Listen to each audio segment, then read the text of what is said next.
Episode की शुरुआत में हम देखते हैं कि शाओची उदास होकर घर लौटती है और मिस चाय को बताती है कि वो उफांग को मनाने में नाकाम रही। मिस चाय कहती है कि हाँ, मुझे पहले से ही पता था कि इसका कोई फायदा नहीं होगा।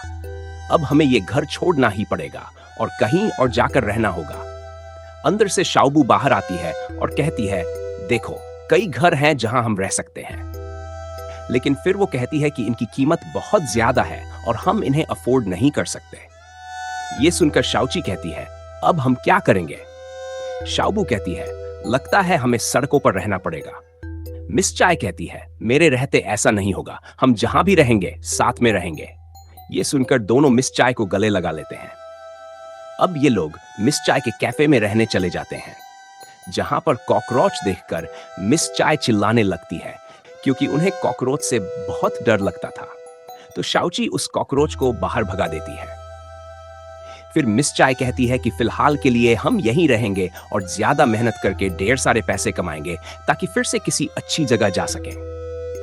ये सुनकर तीनों मोटिवेट हो जाते हैं और एक दूसरे को गले लगाते हैं। अगली सुबह जब शाओची और शाओबू मिस चाय को उदास देखती हैं, तो डॉक्टर जान बताते हैं, जब वो तुमसे आखिरी बार मिला था, उसने कहा था कि मैं थक चुका हूं और मुझे ब्रेक चाहिए। इसका मतलब साफ था कि वो ब्रेकअप करना चाहता था। मिस चाय कहती है, ऐसा कैसे हो सकता है? अगर उसे ब्रेकअप करना था तो वो साफ साफ बोलता ना और कहता कि हम दोस्त बनकर रहेंगे। डॉक्टर जान कहते हैं, ये सब तो लड़कियां करती हैं। जब किसी लड़के को ब्रेकअप करना होता है तो वो बस यही कहता है, मैं थक चुका हूं। ये सुनकर मिस चाय और उदास हो जाती है और कहती है, क्या तुम मेरे जले पर नमक छिड़क रहे हो? इतने सालों से मैं खुद को दिलासा दे रही हूं, क्या तुम मुझे थोड़ा भी कंफर्ट नहीं कर सकते? वो कहती है, तुम अपनी पब्लिक प्रोफाइल दिखाओ, मैंने उसमें तुम्हें बैड रेटिंग दी है। यह सुनकर डॉक्टर जान मुस्कुरा देते हैं। इसके बाद हम शाओची को ऑफिस में बैठे देखते हैं, जो सोच रही होती है कि उसे अपने काम के जरिए फांग को इम्प्रेस करना होगा ताकि वो उसे माफ कर दे। वो हान से मदद मांगने जाती है, लेकिन हान कहता है कि मिस्टर फांग ने कहा है, अगर मैंने तुम्हारी मदद की तो वो मुझे भी नौकरी से निकाल देंगे। ये सुनकर शाओची परेशान हो जाती है और कहती है, अब तो मुझे ही कुछ करना होगा। कबिन में जाते समय हान फांग को नया प्रोजेक्ट डेटा दिखा रहा होता है। तभी फांग को मिस्टर सू का कॉल आता है, जो उसे बताते हैं कि उनकी सिस्टर कंट्री में वापस आ रही है। तो फांग उस प्रोजेक्ट को बंद करके दूसरे प्रोजेक्ट पर काम करने के लिए कहता है। बाहर आकर हान शाओची को बताता है कि फांग ने पैसे की कमी के चलते प्रोजेक्ट बंद कर दिया है। यह सुनकर शाओची को एक आइडिया आता है कि वो प्रोजेक्ट के लिए फंडिंग जुटाएगी ताकि फांग उसे माफ कर दे। वो एक मिसिंग डॉग को खुलाती है जिस पर अच्छा खासा इनाम रखा था और फिर डोनेशन के लिए रेड बॉक्स लगाती है ताकि कुछ पैसे इकट्ठा हो सकें, लेकिन इतने पैसों से काम नहीं चलने वाला था। इसी बीच वर्कली की मॉम भी वहां आने वाली होती है, तो शाओबू बालकनी में जाकर छिप जाती है, लेकिन वहां उसे एक टर्टल मिल जाता है। ली की मॉम जैसे ही अंदर आती है, ली उनके सामने रोने का नाटक करने लगता है और कहता है, माँ, आप सही थी, मेरी हरकतें बिल्कुल बच्चों जैसी थीं। यहाँ इतने दिन रहकर मुझे अपनी पढ़ाई की बहुत याद आई, इसलिए मैंने तय किया है कि मैं फाइनेंस पढ़ूंगा ताकि मैं फैमिली बिजनेस संभाल सकूं। यह सुनकर उसकी माँ बहुत खुश हो जाती है। फिर वह उन्हें यूनिवर्सिटी का एडमिशन लेटर दिखाता है। माँ पूछती है, तुम लोकल पढ़ाई करोगे? ली कहता है, हाँ माँ, मुझे फैमिली बिजनेस टेक ओवर करना है, तो इसके लिए विदेश जाने की जरूरत नहीं है। अगले सीन में शाओची काफी परेशान होती है कि आखिर वो कंपनी में इन्वेस्टमेंट कैसे लाएगी। तभी वहां मिस चाय आती है। शाओची उनसे पूछती है, डॉक्टर जान के साथ आपकी बातचीत कैसी रही? मिस चाय खुश होकर कहती है, बहुत अच्छी रही। डॉक्टर जान बहुत अच्छे लिसनर हैं, मैंने तो उन्हें 5 स्टार रेटिंग दी है। ये कहकर वो चली जाती है और शाओची रिलैक्स महसूस करती है। तभी शाओबू आती है। शाओची उसे देखकर पूछती है, तुम टर्टल कैसे बन गई? शाओबू कहती है, ये सब बाद में बात करेंगे, पहले मुझे ठीक करो। तो शाओची उसे बर्फ वाले पानी में इन्हें डाल देती है, जिससे शाओबू फिर से ह्यूमन फॉर्म में आ जाती है। फिर वो शाओची को अपने सिर पर हाथ रखने को कहती है, लेकिन कुछ नहीं होता। वो बताती है कि जब भी ली उसके सिर पर हाथ रखता है तो वो टर्टल में बदल जाती है। शाओची कहती है, अच्छा ऐसा होता है क्या? रुको, मैं सोचती हूँ। फिर वो पूछती है, जब ली तुम्हें छूते हैं तो क्या तुम्हारा बॉडी टेम्परेचर हाई हो जाता है? हार्ट बीट तेज हो जाती है, चेहरा लाल हो जाता है। शाओबू कहती है, हाँ, बिल्कुल ऐसा ही होता है। शाओची कहती है, इसका मतलब है तुम्हारे दिल पर क्रैक आया है, जैसे तुमने बताया था जब ली ने पहली बार तुम्हारे सिर पर हाथ रखा था, शायद तभी से ऐसा हो रहा है। वो कहती है, जब भी वो तुम्हारे सिर पर हाथ रखते हैं तुम टर्टल में बदल जाती हो। शाओबू कहती है, अच्छा, ऐसा क्या? शाओची कहती है, हाँ, और क्या, जब से मैं अर्थ पर आई हूं मैं बहुत स्मार्ट हो गई हूं। ये कहकर वो उसे आराम करने को कहती है। अगले दिन फांग मिस्टर जो के घर लंच पर जाता है, जहां मेंगफाई उसे इनविटेशन कार्ड देती है और कहती है कि कल एक बिजनेस रिसेप्शन है जिसमें तुम्हें जरूर आना चाहिए। फांग कहता है कि उसकी मीटिंग है, लेकिन मिस्टर जो कहते हैं कि वहां कई बड़े लोग आएंगे, तो फांग मान जाता है। ये सब देखकर स्टेप मॉम कांग कॉल करती है और कहती है, अगर फांग उस पार्टी में गया तो उसे नुकसान हो सकता है। मैंने देखा है कि मेंगफाई उसे पसंद करने लगी है। इसके बाद हम देखते हैं शाओची जियांग को उसका ऑर्डर देने जाती है, तो जियांग उसे भी उसी पार्टी का इनविटेशन कार्ड देता है और कहता है, अगर तुम मेरी दोस्त हो तो मेरे साथ चलना चाहिए। शाओची मना कर देती है, तो जियांग कहता है, कोई बात नहीं, मैं तो सोच रहा था तुम आओगी, वहां काफी बड़े लोग होंगे। यह सुनकर शाओची तुरंत मान जाती है। उसके जाने के बाद हम देखते हैं कि जियांग पार्टी का कुछ भी नहीं खाता और बस शाओची से मिलने के लिए वहां बार बार ऑर्डर करता है। शाओची जैसे ही कैफे लौटती है, उसे फांग की स्टेप मॉम मिलती है। शाओची कहती है, क्या तुम फिर से मुझे पैसे देने आई हो? वो कहती है, पैसों की बात मत करो, पहले की बार तुम पैसे खा गई और मुझे ढंग की जानकारी भी नहीं दी। अब हम देखते हैं जियांग पार्टी वेन्यू पर पहुंच चुका है और शाओची का इंतजार कर रहा होता है। शाओची यहां बहुत ही खूबसूरत ड्रेस पहनकर अपने स्कूटर से आती है, जिसे देखकर वो मुस्कुराने लगता है। शाओची उससे पूछती है, मैं कैसी लग रही हूं? फांग वहां आकर कहता है, तुम तो किसी और के साथ आई हो, तो इस सब का क्या फायदा? शाओची कहती है, यहां बहुत सारे बड़े लोग आए हुए हैं। यह सुनकर फांग को अच्छा नहीं लगता। शाओची फांग से बिजनेस के बारे में बात करने के लिए उसे साइड में ले जाना चाहती है, लेकिन तभी नाना आकर उसे रोक देती है और कहती है, तुम यहां क्या कर रही हो? मेंगफाई ने सिर्फ फांग को बुलाया था। तुम तो इतनी महंगी ड्रेस अफोर्ड भी नहीं कर सकती। क्या तुमने फिर से किसी अमीर को फंसाया है? शाओची कहती है, अपनी जुबान संभालो वरना तुम्हें फिर से हिचकी आ जाएगी। ये कहकर वो अपनी मैजिक से नाना को फिर से हिचकी दे देती है। नाना शाओची को धक्का दे देती है, लेकिन गिरने से पहले ही जियांग टाइम रोककर शाओची को बचा लेता है और अपनी मैजिक से नाना को गिरा देता है। नाना कहती है, तुम वही हो जो पिछली बार भी आए थे। जियांग खुद को इंट्रोड्यूस करता है और कहता है, मैं वन डिजाइन कंपनी का सीईओ हूं। उसी समय फांग भी आ जाता है और अब दोनों राइवल आमने सामने होते हैं। जियांग फांग से कहता है, मुझे तुमसे जलन होती है कि तुम्हारे पास शाओची जैसी स्टाफ है। यह सुनकर फांग कहता है, ठीक है, तुम कल काम पर मत आना। शाओची ये सुनकर फांग के पीछे जाती है और नाना मेंगफाई से कहती है, ये फांग को क्या हो गया है? वो शाओची से जल रहा है। ये सुनकर मेंगफाई को भी गुस्सा आ जाता है।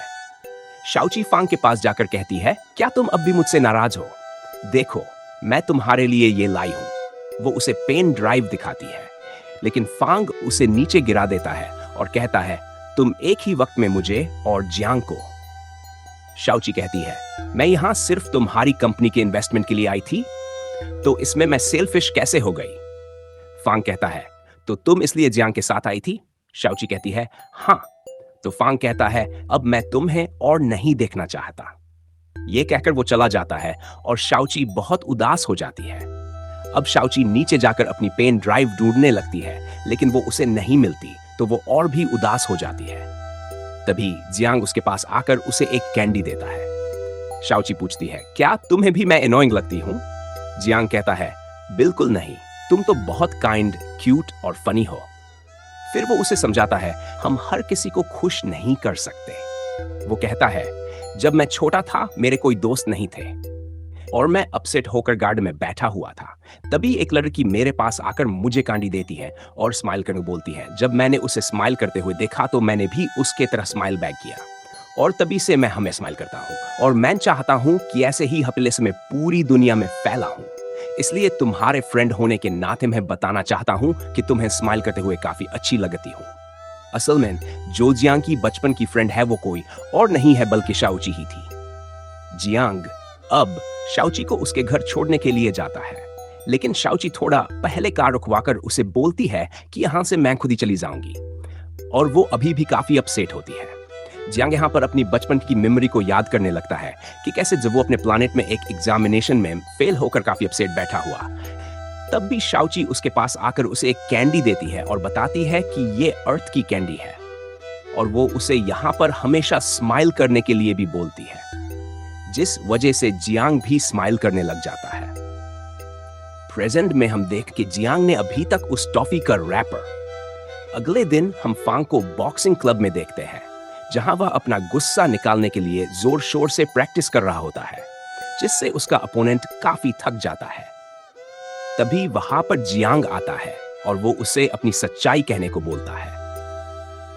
इसके बाद इन दोनों के बीच में एक इंटेंस फाइट होती है और दोनों ही एक दूसरे को अपनी मूव्स दिखाने लगते हैं, जिसमें कोई भी हार नहीं मान रहा। पर बाद में दोनों एक दूसरे का प्यार मानने लगते हैं, जहां जियांग फांग को बोलता है कि शाओची एक बहुत ही अच्छी लड़की है, इसलिए तुम्हें कोई हक नहीं बनता उसे इस तरीके से परेशान करने का। फांग बोलता है कि ये हम दोनों का मैटर है, तुम बीच में क्यों आ रहे हो? और अब क्योंकि यहाँ दोनों एक दूसरे से फाइट करके काफी थक चुके थे, तो दोनों ही एक दूसरे को प्यार में गुदगुदी करने लगते हैं। इसके बाद हम शाओची को देखते हैं, जो कि ऑफिस से अपना सामान पैक करके जा रही होती है। हान उसके पास आता है, जो कि उसके जाने से काफी अपसेट था, इसलिए वो खुद ही फांग से बात करने के लिए जाता है और फांग को बताता है कि शाओची ने। फांग इस पर कुछ ज्यादा रिएक्ट नहीं करता, तो हान बोलता है कि फांग तुम ना कुछ ज्यादा ही कोल्ड हो। जो सुनकर फांग उसे घूरने लगता है, तो वो चुप हो जाता है। तभी वहां पर मेंगफाई आ जाती है। इस वक्त हान रूम से बाहर आ जाता है। फिर वो शाओची के पास जाकर उसे बोलता है कि क्या तुम्हें सच में इन सब से कोई फर्क नहीं पड़ता और तुम फांग पर गिव अप कर रही हो? तो शाओची बोलती है कि फांग और मेंगफाई साथ में बहुत अच्छे लगते हैं। ये बोलकर वह यहां से चली जाती है। इधर मेंगफाई फांग से उसकी कंपनी के एक मेकअप कमर्शियल के लिए बात करने के लिए आई होती है, जिसमें वह उसे साथ में एक कपल फोटोशूट कर लिए बोलती है। लेकिन फांग का ध्यान तो बाहर था, जहां वो देखता है कि शाओची चली गई है, जो देखकर उसे काफी बुरा लगता है। इसलिए वो कपल फोटोशूट के बारे में ठीक से सुनता नहीं है और हाँ कर देता है, जो सुनकर मेंगफाई खुश होकर यहां से जाने लगती है। पर तभी वह रुककर बोलती है कि कल तो तुम मुझे पार्टी में ऐसे ही छोड़कर चले गए थे, तो क्या आज तुम मुझे नीचे टैक्सी तक एफ करने के लिए नहीं आओगे? इसलिए फांग भी उसे छोड़ने के लिए बाहर तक जाने लगता है। इधर शाओची भी लिफ्ट का वेट कर रही होती है। तभी फांग मेंगफाई के साथ वहां पर आ जाता है। मेंगफाई शाओची को देखकर बोलती है कि कल तक तुम ठीक थी, तो आज तुमने बिना बताए जॉब क्यों छोड़ दी?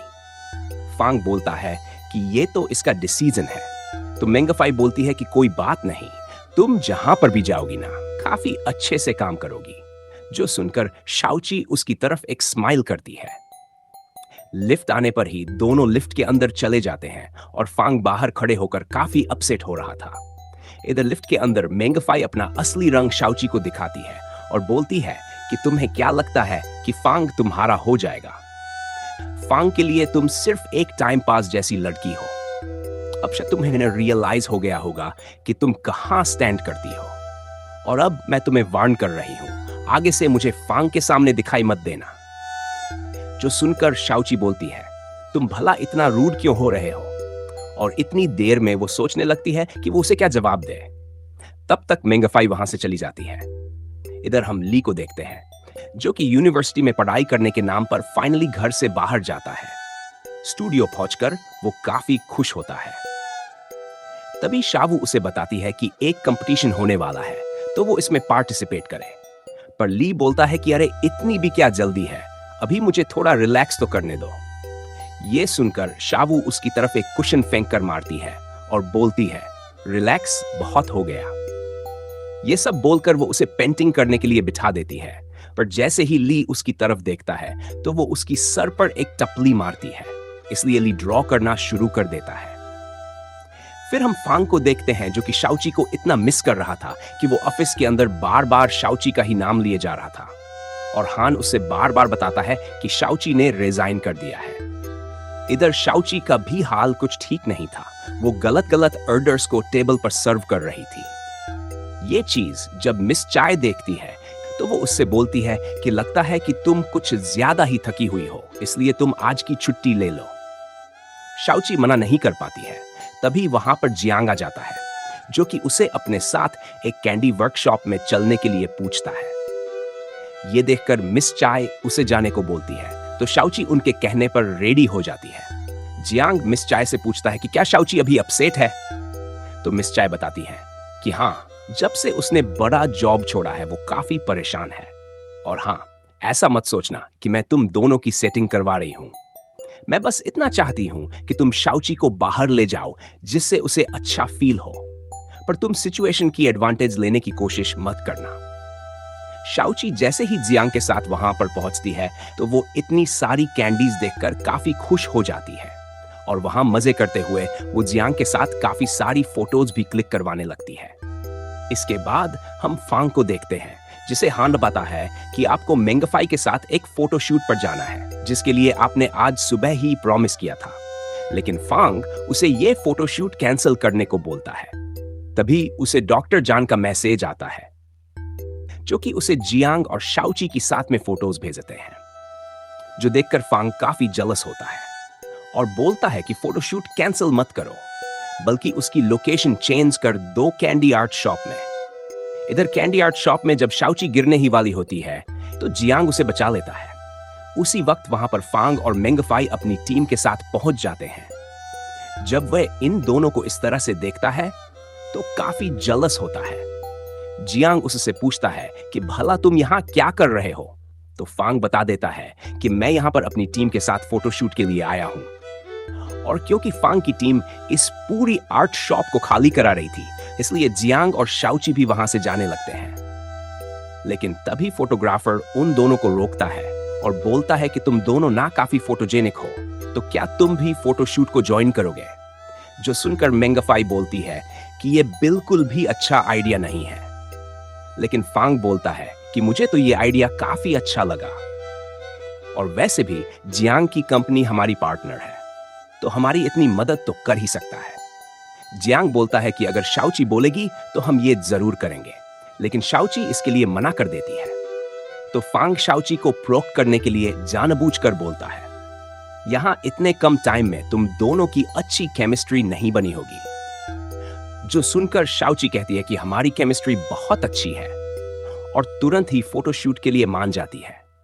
अब सबसे पहले तो इन दोनों लड़कियों का फोटोशूट होता है, जहां मेंगफाई तो काफी अच्छे से पोजेस दे रही थी क्योंकि वो ऑलरेडी एक सेलिब्रिटी है। लेकिन शाओची को कुछ समझ नहीं आ रहा था कि वो क्या करे। उसके लिए तो ये सब पहली बार था। मेंगफाई उसे देखकर काफी डिफिकल्ट पोज बताती है। जब शाओची करती है तो वो काफी फनी लग रही थी, लेकिन जैसे ही शाओची स्माइल करती है तो उसकी स्माइल फोटोग्राफर को बहुत ज्यादा पसंद आती है और वो उसे ऐसे ही फोटोज में स्माइल करने के लिए बोलता है, जो देखकर मेंगफाई हर बार उसकी फोटोज के आगे आने की कोशिश करती है। और इसी तरह इन दोनों के बीच फोटोशूट में काफी फनी वॉर चलती है। इसके बाद जियांग और फांग का फोटोशूट होता, जिसमें ये दोनों काफी अच्छे से पोज दे रहे थे। पर फांग तो यहां अपने कपड़े उतारने लगता है। पहले वो अपना कोट निकालता है, फिर टाई, और जैसे ही वो अपनी शर्ट की बटन खोलता है तो सब लोग पागल हो जाते हैं। जियांग भी यहां पर अपनी शर्ट की बटन खोलने ही वाला होता है, लेकिन फोटोग्राफर उसे रोक देता है और बोलता है कि बस बस, आज के लिए इतना बहुत हो गया, अब थोड़ा सा ब्रेक लेते हैं।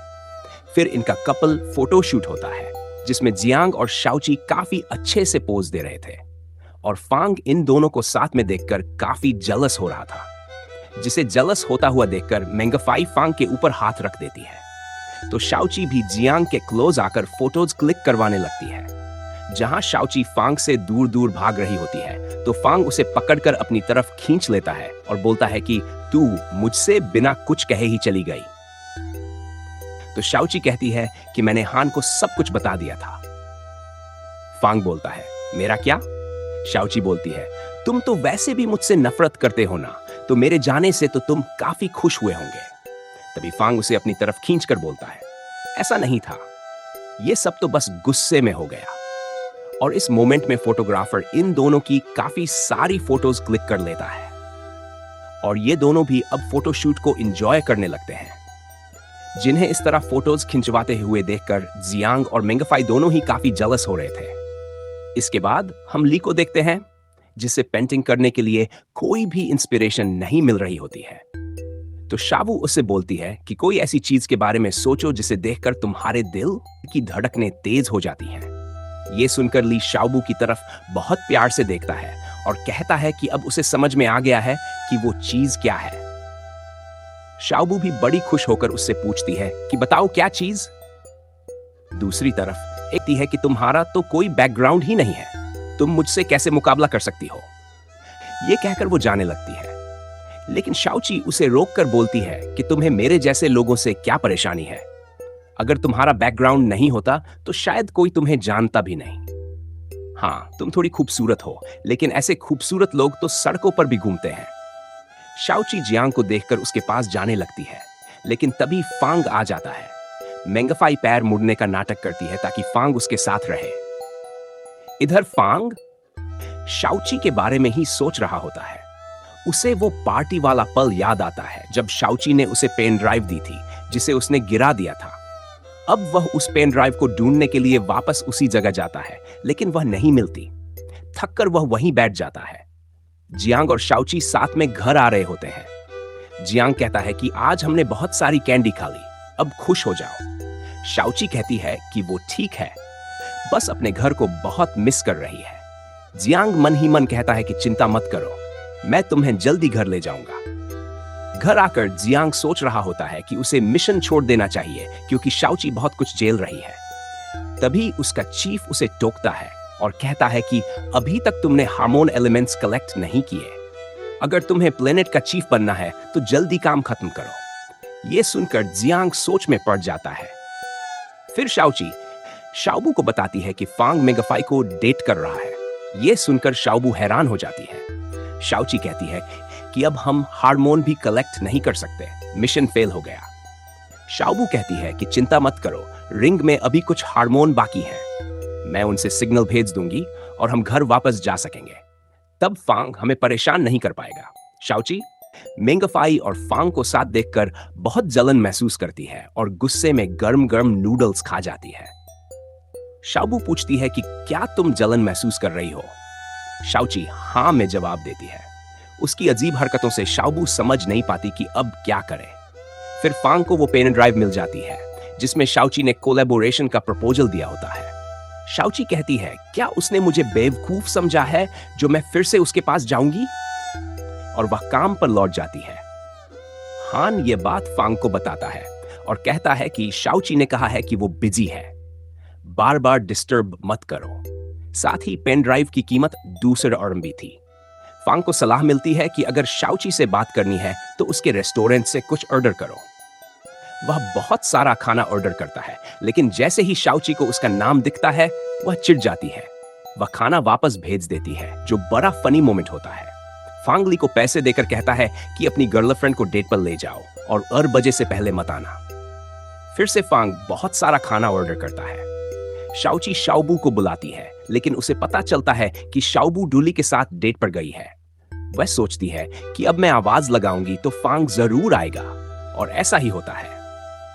फांग आता है लेकिन फूल लेकर नहीं आता। मिस चाय कहती है कि शाओची ने झूठ बोला था, तो क्या हुआ? इतनी प्यारी लड़की के झूठ के पीछे भी कुछ वजह होगी। क्या तुम्हारे बीच कोई भरोसा नहीं है? शाओची वहां आ जाती है और मिस चाय उसे इशारे से भेज देती है। फांग फिर डॉक्टर झांग से मिलने जाता है। डॉक्टर को डांटता है कि तुमने मुझे बहुत स्ट्रेट फॉरवर्ड बातें बोली। डॉक्टर झांग माफी मांगते हैं और कहते हैं कि माफी के बदले मैं तुम्हें रोज डिनर पर बुलाना चाहता हूं। शाओची कहती है कि अगर मेंगफाई ने मुझे देख लिया तो वो फिर परेशान करेगी। तभी शाओबू एक स्टैंड पर ह्यूमन मशीन लव का पोस्टर देखती है। लोग कहते हैं कि ये सब बकवास है, रोबोट इंसानों जैसा दिल नहीं रख सकते। ये सुनकर शाओबू उदास हो जाती है। ली कहता है कि मुझे तो लगता है रोबोट को डेट करना कूल है। शाओबू खुश हो जाती है, ली उसका हाथ अपने सिर पर रखने को कहता है और शाओबू प्यार से सिर सहलाती है। ली उसकी फोटो खींचता है। दूसरी ओर फांग और डॉक्टर जांग डिनर पर बात कर रहे होते हैं। डॉक्टर कहते हैं कि तुम इसीलिए इनसिक्योर हो क्योंकि शाओची चली गई। अगर वो तुम्हारे लिए खास है तो उसे मना लो। फांग सोचता है कि वो सिर्फ गुस्से में था और अगर माफ कर देगा तो सब ठीक हो जाएगा। अगली सुबह फांग शाओची को मैसेज करता है कि उसने उसे माफ कर दिया। वो शाओबू के जरिए भी ये बात कहलवाता है। शाओची गुस्सा हो जाती है और कार्ड वापस कर देती है। कहती है कि फांग तो हर बार पुराने ट्रिक्स यूज करता है। हान कार्ड लेकर फांग के पास जाता है और कहता है कि क्या ये गिफ्ट सही था और क्या आप भूल गए कि वो अभी मिस चाय के रेस्टोरेंट में रह रही है। ये सुनकर फांग घर वापस लौटने का प्लान बनाता है और शाओची के लिए उसका फेवरेट खाना मंगाता है। मिस चाय बताती है कि शाओची जिद्दी है, वो अब भी कैफे में ही रहना चाहती है। उसे खाना बनाना भी नहीं आता, शायद इंस्टेंट नूडल्स खा रही होगी। लेकिन जैसे ही फांग कैफे पहुंचता है, वो देखता है कि शाओची जियांग के साथ फ्राइड चिकन खा रही है। ये देख उसे बुरा लगता है क्योंकि उसने कहा था कि वो अब किसी और का लाया खाना नहीं खाएगी। फांग अपना खाना वहीं छोड़कर चला जाता है। जियांग शाओची से पूछता है कि क्या मेंगफाई ने फिर से परेशान किया और क्या वो घर जाना चाहती है। शाओची कहती है कि मेंगफाई फांग की गर्लफ्रेंड नहीं है और पता नहीं क्यों ये सुनकर बहुत खुशी हो रही है। वो फिलहाल घर नहीं जाना चाहती क्योंकि यहाँ बहुत अच्छा खाना मिल रहा है। फांग परेशान होकर इंटरनेट पर शाओची को मनाने के तरीके ढूंढता है। उसे याद आता है कि शाओची को सबसे ज्यादा उसकी बॉडी की स्मेल पसंद है। शाओची नाक बंद करके काम कर रही होती है, लेकिन जैसे ही फांग शर्ट उतारता है वो फिर से उसे देखने लगती है। तभी कस्टमर आ जाते हैं और शाओची ऑर्डर सर्व करने लगती है। फांग उसके सामने आ जाता है और शाओची उसकी स्मेल लेकर खुद को मुश्किल से कंट्रोल करती है। रात को मिस चाय, शाओबू और शाओची साथ में ड्रिंक कर रहे होते हैं। मिस चाय कहती है कि फांग इस बार सच्चे दिल से माफी मांग रहा है तो माफ कर दो। शाओची कहती है कि हाँ, मुझे भी पता है, लेकिन उसने अब तक एक बार भी सॉरी नहीं कहा। मिस चाय पूछती है कि क्या तुम आज भी हमारे साथ घर नहीं चलोगी। शाओची कहती है कि इस टॉपिक पर बात नहीं करते। फिर सभी साथ डिनर करते हैं। डॉक्टर झांग भी फांग को सलाह देते हैं कि जाकर सच्चे दिल से माफी मांगो। फांग मिस चाय को कॉल करता है और शाओची के बारे में पूछता है। वो बताती है कि शाओची ड्रिंक करके बाहर गई है और उसे अकेले छोड़ना से फन ही है। फांग उसे ढूंढकर माफी मांगता है और कहता है कि मुझे तुम्हें घर से नहीं निकालना चाहिए था। शाओची कहती है कि तुम तो मुझसे नफरत करते हो, फिर माफी क्यों मांग रहे हो। फांग कहता है कि वो गुस्से में था। फिर वह अचानक शाओची को किस कर देता है। शाओची पूछती है कि क्या तुमने मुझे ड्रिंक की वजह से किस किया। फांग कहता है कि रिसर्च डिपार्टमेंट के लिए, क्योंकि अब काम फिर से शुरू हो रहा है। फांग पूछता है कि क्या तुम अब भी नाराज हो। शाओची मुस्कुराकर कहती है कि हाँ, बस थोड़ा सा। फांग कहता है कि हमारी कंपनी को एक परफ्यूमर की जरूरत है जिसकी नाक बहुत अच्छी हो। शाओची कहती है कि मैं हूं ना, अब से काम पर आ जाऊंगी। फांग कहता है कि कल टाइम पर आ जाना। तो दोस्तों, ये थी आज की कहानी। मिलते हैं अगले एपिसोड में।